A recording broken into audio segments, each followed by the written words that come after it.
अस्सलाम वालेकुम। Bohr atomic theory in 1930 Neil Bohr gave us another model on atom which is called the Bohr atomic model, and keeping in the view of the defects of the Rutherford atomic model.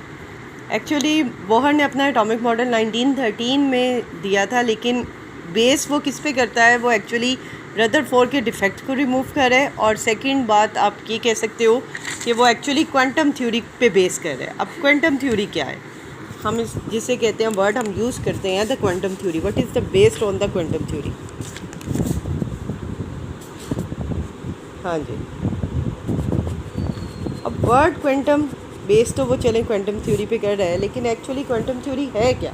आप quantum कहते हैं कि electrons fix energy part में ना move करते हैं path में। जैसे हम बात करेंगे, देखें हमारे पास आ गया किसी एटम का स्ट्रक्चर, हम बात करेंगे ये एटम का न्यूक्लियस हो गया, ये उसका first orbit, the second orbit and the third orbit. Okay, हम फर्स्ट वाले शेल को के शेल कहते हैं, the second one is the L, the third one is the M. Okay, इसको आप कह सकते हो ये नंबर 1 शेल है आपका, this is number 2 and this is number 3। Okay, electrons इनमें मूव करते हैं, this is called the quantum theory कि electrons always moves in the fix energy orbit. अगर एक इलेक्ट्रॉन एक ही ऑर्बिट में मूव कर रहा है, सपोज इस तरह से मूव कर रहा है इन सिंगुलर ऑर्बिट, तो उसकी एनर्जी जो है वो फिक्स रहेगी, और फिक्स एनर्जी को आप कहते हो क्वांटाइज्ड, और क्वांटाइज्ड ऑर्बिट कहते हैं। सो क्या हम कह सकते हैं कि इलेक्ट्रॉन्स ऑलवेज क्वांटाइज्ड।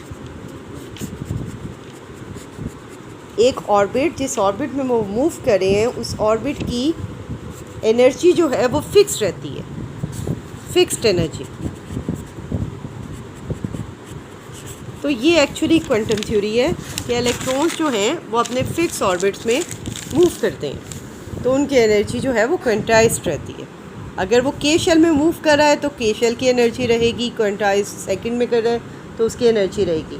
अब आप इसको एक और बात पे भी आप एक्सप्लेन कर सकते हो, जैसे प्लैंक्स क्वांटम थ्योरी क्या है। वो प्लैंक्स क्वांटम थ्योरी बेस करती है एक्चुअली, जो हम वर्ड यूज़ करते हैं कि E is directly proportion to V. E क्या है, what is E and what is V? Actually आपकी लाइट की एनर्जी जो आप बात करते हो, energy of light, light energy depend करती है frequency of light, frequency of light. Okay, orbit की जो एनर्जी होगी वो उसकी फ्रीक्वेंसी ऑफ लाइट उस पर डिपेंड करती है। E is directly proportion to V. जैसे ही ये आप इंक्रीज़ करते जाओगे, ऑटोमेटिकली फ्रीक्वेंसी भी इंक्रीज़ करती जाएगी। तो ये बेटा बेसिक जो थे वो बैकग्राउंड थे, जिसकी बेस थी जो इसके बोहर के एटॉमिक मॉडल की। एक्चुअली डिफेक्ट्स जो रदरफोर्ड के एटॉमिक मॉडल में 2 डिफेक्ट थे, उन डिफेक्ट्स को रिमूव करना था। जैसे बोहर ने अपने एटॉमिक मॉडल में ऑर्बिट्स का बताया, जबकि रदरफोर्ड के एटॉमिक मॉडल में उसने जस्ट ये एक्सप्लेन कर दिया था कि electrons are move outside the nucleus. लेकिन कहाँ मूव करते हैं, वो जो डिटेल थी वो बोहर ने अपने एटॉमिक थ्योरी में दी। उसने ऑर्बिट बेस बताई कि electrons are move in specific energy shell which are called the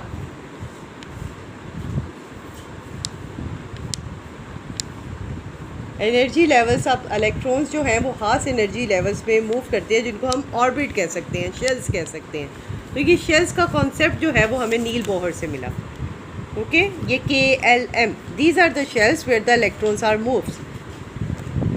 अब आपके पास आ जाते हैं ये एटॉमिक मॉडल के कुछ पोस्टुलेट्स आ जाते हैं। उनमें फर्स्ट पोस्टुलेट आपके पास आता है the hydrogen atom consist of the tiny nucleus and the electrons are revolving. हम अगर सबसे पहले हाइड्रोजन एटम की बात करते हैं, सपोज आप देखिएगा ये आपका नील बोहर थ्योरी में आपके पास सबसे पहले आ जाता है इलेक्ट्रॉन्स की। The first postulate said us the hydrogen atom consists of the tiny nucleus and electrons are revolving in one circular orbit of the radius r। ये देखिए, ये हाइड्रोजन का structure. Hydrogen has a nucleus where the proton is present, single proton is present, no neutron is present here and a single electron is moved. तो एक electron है बेटा वो एक ही के एनर्जी शेल में मूव करता रहेगा, ठीक है, टोटली कि सिंगल एनर्जी शेल में मूव करता रहेगा. हाइड्रोजन का है ही, जितने प्रोटॉन्स होते हैं उतने इलेक्ट्रॉन होते हैं. सो हम हाइड्रोजन एटम की अगर बात करें, फर्स्ट पोस्टुलेट कहता है the hydrogen atom consist of the tiny nucleus and the electrons are revolving in one circular orbit. अब यहाँ पे आप करते हो कि आप इसकी इस पॉइंट से यहाँ तक की बात करें तो इसको हम रेडियस कहते हैं, ठीक है, ये भी बात समझ आती है. The second is the each orbit has a fix energy. ये पॉइंट मैंने आपको पहले ही बता दिया कि हर ऑर्बिट, अगर ये फर्स्ट ऑर्बिट है जिसको आप के शेल कहते हो, ऑर्बिट या शेल सर्कुलर पाथ का ही नाम है. ये जो सर्कुलर पाथ है ना जिसमें इलेक्ट्रॉन मूव करता है, आप इसको ऑर्बिट भी कह सकते हो और इसको शेल भी कह सकते हो. ओके, सो थर्ड पॉइंट क्या है, एज लॉन्ग एज, जब तक एक इलेक्ट्रॉन एक ऑर्बिट में मूव करता रहता है ना ही वो एनर्जी को एब्जॉर्ब करता है और ना ही एनर्जी को एमिट करता है, ठीक है, अपने सिंपली वो जो है उस सर्कुलर पाथ में मूव करता रहता है. अब चेंजिंग कहाँ पे आती है, जब एक इलेक्ट्रॉन जैसे लोअर ऑर्बिट से हायर ऑर्बिट में जाता है. आपने पॉइंट्स याद रखने हैं कि जब भी कोई इलेक्ट्रॉन लोअर ऑर्बिट से हायर ऑर्बिट की तरफ जाएगा, लोअर ऑर्बिट से हायर ऑर्बिट की तरफ जाएगा, तो वो क्या करेगा, एनर्जी को एब्जॉर्ब करेगा. Okay, whenever an electron move from the lower orbit to the higher orbit, it always absorb the energy. And अगर आप इसकी ऑपोजिट बात कर लोगे, हायर से लोअर की तरफ जाएगा तो एनर्जी को एमिट करेगा. This is the important point of the Bohr atomic theory. और इसके लिए उसने इसकी टोटल कैलकुलेशन बनाई थी कि डेल्टा ई एनर्जी के डिफरेंसेस, कि आप सेकंड वाले शेल में से फर्स्ट वाले शेल की एनर्जी को माइनस कर दोगे तो आपके पास आ जाएगा एक इक्वेशन एच वी, जिसमें प्लैंक की वैल्यू बता दी. एच आपके पास कांस्टेंट है जो कि 6.63 मल्टीप्लाई बाय 10⁻⁻34 जॉल एस है आपके पास. ओके, उसके बाद एक अगर इलेक्ट्रॉन की बात करें हम, वो एक सर्कुलर पाथ में मूव करे तो उसका एक मोमेंटम होगा. आप मोमेंटम किस से शो करते हो, हम कहते हैं मोमेंटम है m मल्टीप्लाई बाय v, यानी कि किसी भी चीज़ के मोमेंटम की बात करो, फिज़िक्स में पढ़ा होगा, उसको p से शो करते हैं तो वो उसका मैस है और वो जिस वेलोसिटी से मूव कर रहा है वो है. तो एंगुलर मोमेंटम का वर्ड हम यूज़ करते हैं फॉर द सर्कुलर पाथ. तो आपके पास लिखा होता है angular momentum mvr is equal to nh/2π. n क्या है बेटा, n आपके पास के शेल है, एल शेल है, एम शेल है. के का मतलब फर्स्ट शेल, एल का मतलब सेकंड शेल, एम का मतलब थर्ड शेल, ठीक है, एन का मतलब फोर्थ शेल. इस तरह आपके पास 2 जो है वो एक आपका नंबर है. पाई की वैल्यू आप अपने मैथ्स में पढ़ते हो, या है 3.14 या आपके पास आ जाती है 22/7. And H is the plank constant. जैसे आप कांस्टेंट पढ़ते आए हो, मोल की वैल्यू है वो गैड्रोस की वैल्यू, वैसे ये भी एक गिवन वैल्यू है आपको 6.63 मल्टीप्लाई बाय 10⁻⁻34. ओके, ये आपके पास आ गया. अब v का भी आपको पता होना चाहिए, फ्रीक्वेंसी ऑफ लाइट है. जैसे मैंने आपको स्टार्ट में अभी बताया कि ये जो हम इस मॉडल की बात करते हैं, एक्चुअली बोहर एटॉमिक मॉडल, इसका इम्पॉर्टेंट पॉइंट ये है कि इलेक्ट्रॉन्स जब तक अपने फिक्स एनर्जी ऑर्बिट में मूव करते रहते हैं, किसी भी तरह की कोई भी एनर्जी ना एमिट होती है ना एब्जॉर्ब होती है. लेकिन लोअर टू हायर अगर जाएंगे तो एनर्जी को एब्जॉर्ब करेंगे और हायर टू लोअर जाएंगे तो एनर्जी को एमिट करेंगे. किस फॉर्म में एमिट करेंगे वो एक कैलकुलेशन है. ये देखिएगा, आप सेकंड शेल में से फर्स्ट शेल को रिमूव कर देते हैं. आपके सिलेबस का बेटा ये पार्ट नहीं है कि आपकी न्यूमेरिक, आप इसके मतलब न्यूमेरिकल वैल्यू कैलकुलेट करें. आपने फाइंड करना हो कि इस शेल से इस शेल में गए हैं तो कैसे एनर्जी कितनी होगी. वो एक्चुअली आपके पास एक गिवन कैलकुलेशन है, जस्ट आपने उसको लर्न करना है. एंगुलर मोमेंटम का फॉर्मूला है mvr is equal to nh/2π. ये वैल्यू अगर हम लगाएं तो वो मैं आपको फर्दर करवाऊंगी, तो हम कैलकुलेट कर सकते हैं. अब एटलीस्ट एक पॉइंट आपको समझ आता है कि quantum means fixed energy.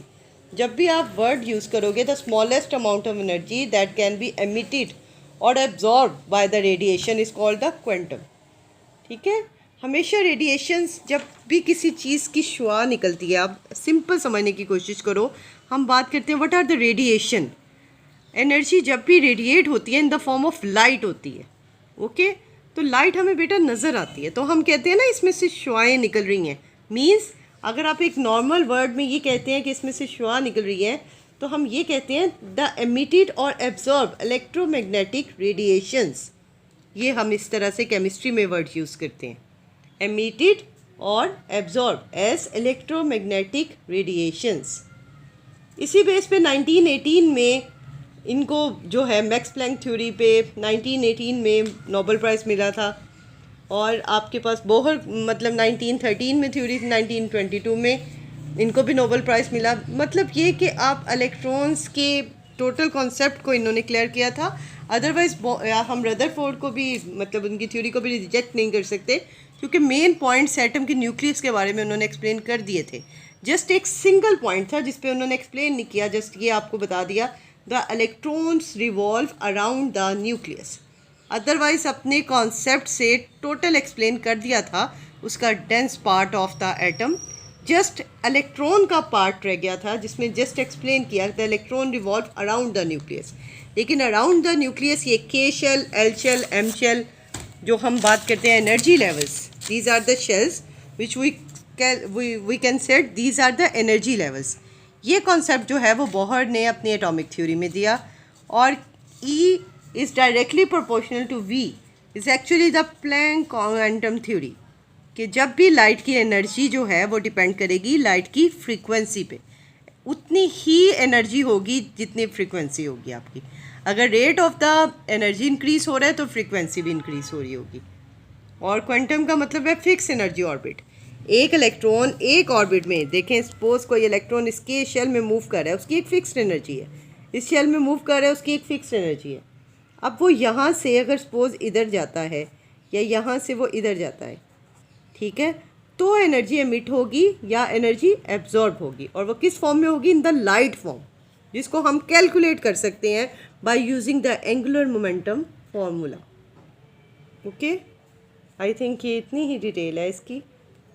Thank you very much.